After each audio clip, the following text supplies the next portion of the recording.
Panoorin natin 'to, si Yuse Claire, Simple English, bobo. Cum laude yan, Tech 1 bar exam daw siya. Simple English, he or she hindi niya alam kung papaanong gamitin. O panoorin natin, itong bobo nitong kupal nito. Palace Press Officer, Undersecretary Claire Castro, who's here with us. Welcome back to the show. Yes, in person. Yes, ang dami niyong pasabog ng mga quotable quotes. Thank you, Sis. Thank you, Sean. Well, one person who's taking this seriously is Senator Amy Marcos, and he even wants it investigated. Did you ever read? Amy Marcos, Amy Marcos. Ang sabi niya, nitong kupal na bobo ng English, did he ever read? Anak ng tokwa. Lalaki na pala itong si Amy, no? Isa Claire, kala ko ba cum laude ka, kupal ka, simple English, hindi mo alam kung paano gamitin. He or she? Did he ever read the complaint or rather the statement? Wah, grabe. Simple English, ulitin nga natin. Anak ng tokwa to. Did he ever read? Did he Did he ever read? Tapos susunod, did he ever read? Hindi malaman kung read or read. Kupal ka talagang hayop ka talaga. Cum laude. He or she. Dapat, did she ever read? She. Ay, may Marcos yun eh. Kupal ka, bobo ka talaga sa English. Hayop ka talaga. Hayop ka talaga. Tigas na mukha mo mag-English, trying hard. ever read the complaint or rather the statement? I don't think so. Otherwise, he would also have the same impression on the said statements of these 18 ex-Marines. If you can see, there are so many pictures being shown by Attorney Levy Baligod. Baligod. But have you seen to who? Oh, huh? Ano yun? Anong English yun? But you have seen who? Hayop ka talagang mag-English. Talagang kailangan talaga siguro mag-charge yung utak mo sa English. Bobo ka talaga.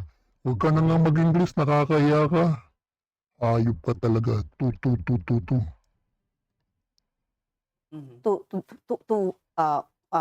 To whose person? Ulitin natin kupal talaga to. Trying hard sa English, hayop talaga. Ang kapal talaga ng mukha. There are so many pictures being shown by Attorney Levy Baligod. Baligod. But have you seen to who? To whose person?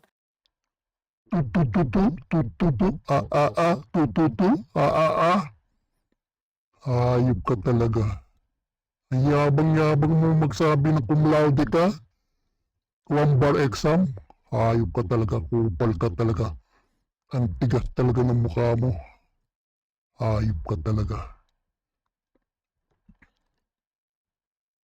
These suitcases of alleged containing millions or billions of pesos, to whom they were delivered?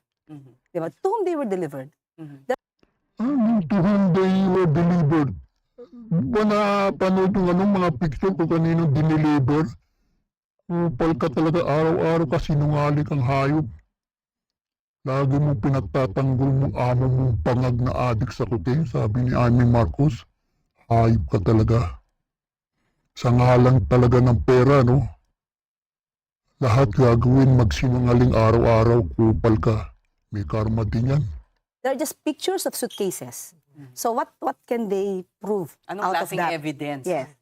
Litrato lang ng suitcase. Litrato lang. And Pwede namang kunan ng litrato.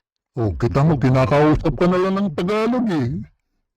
Kasi nahalata nila bobo ka sa English eh. Tu. Hayop ka. He. He overread.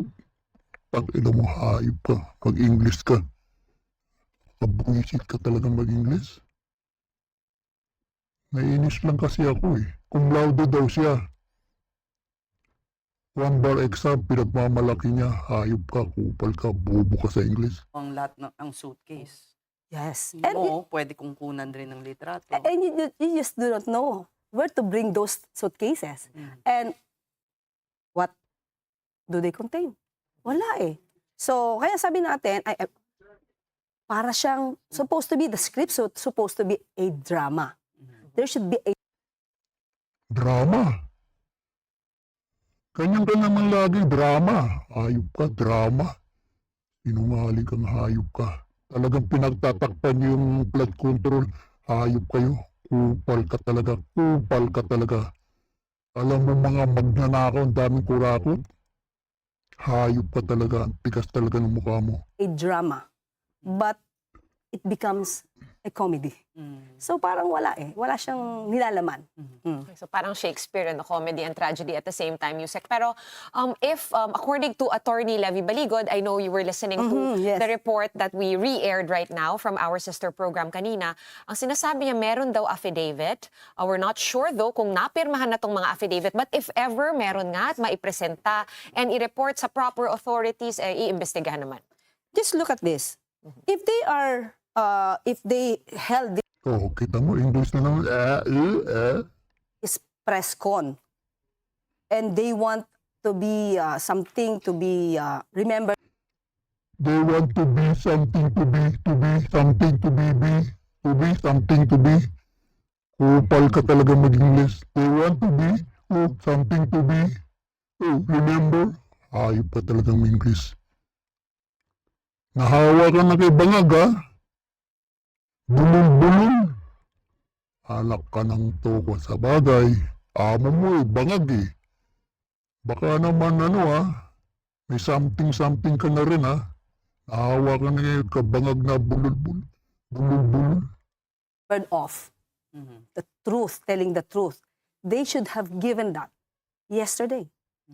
It should be a complete statement, complete pieces of evidence, not like a teleserye. There's a season 1, season 2, and season 3. Why are they still manufacturing stories to suit their a goal to put down the president or to pin down?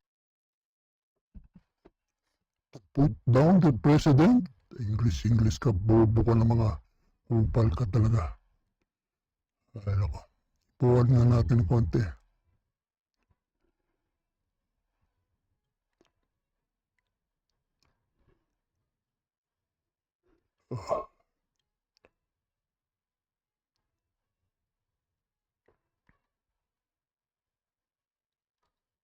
Is we just cooperated with the Interpol.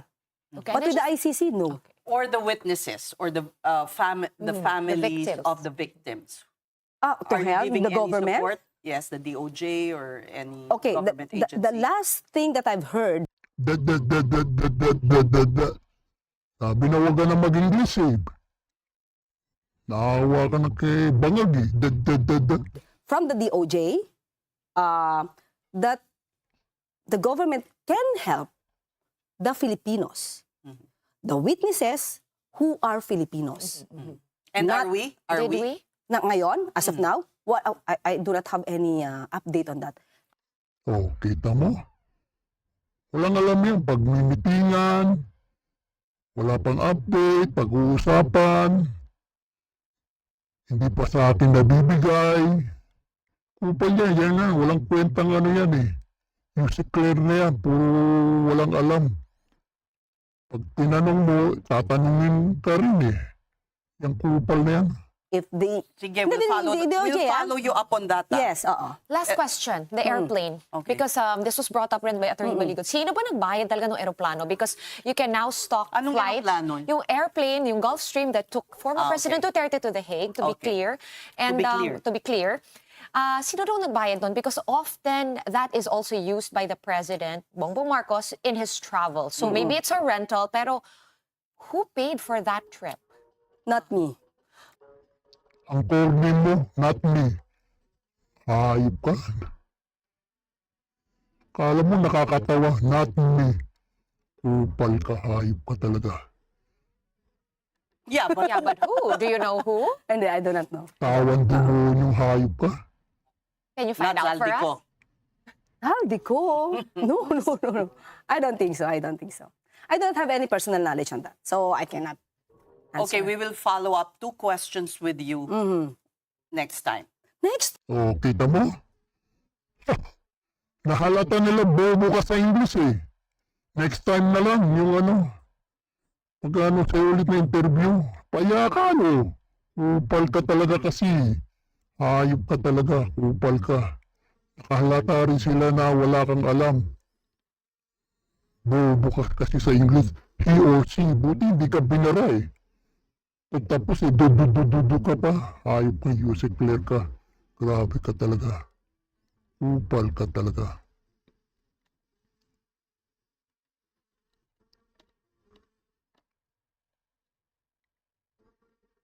Oh, Umaga po sa inyong lahat.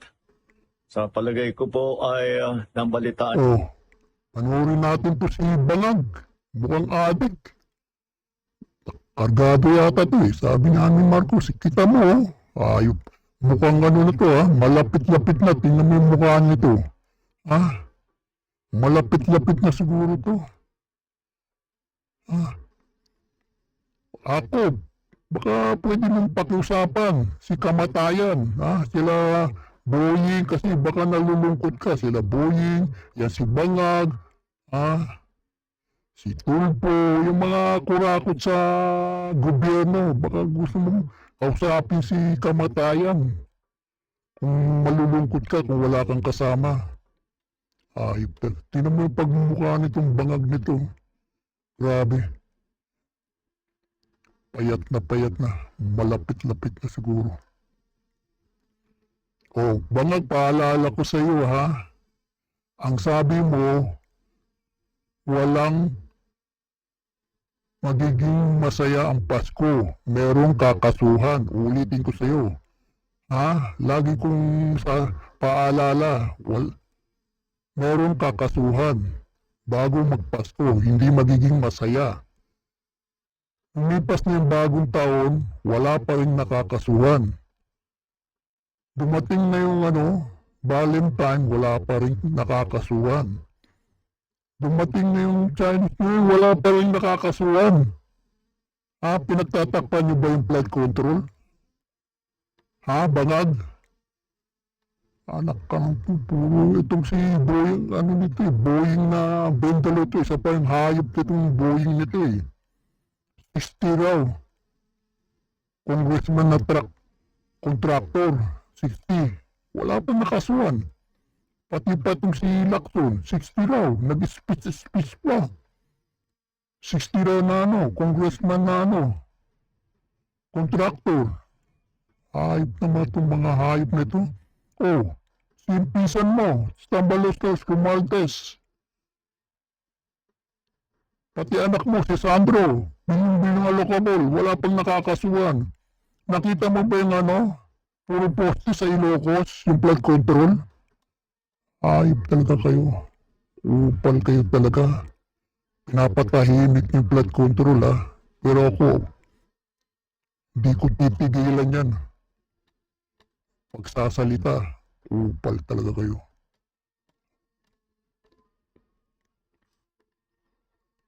Anak ng toko talaga kayo. Si senator lang, mga senator lang kinakasuhan, hayop talaga kayo, kupal talaga kayo.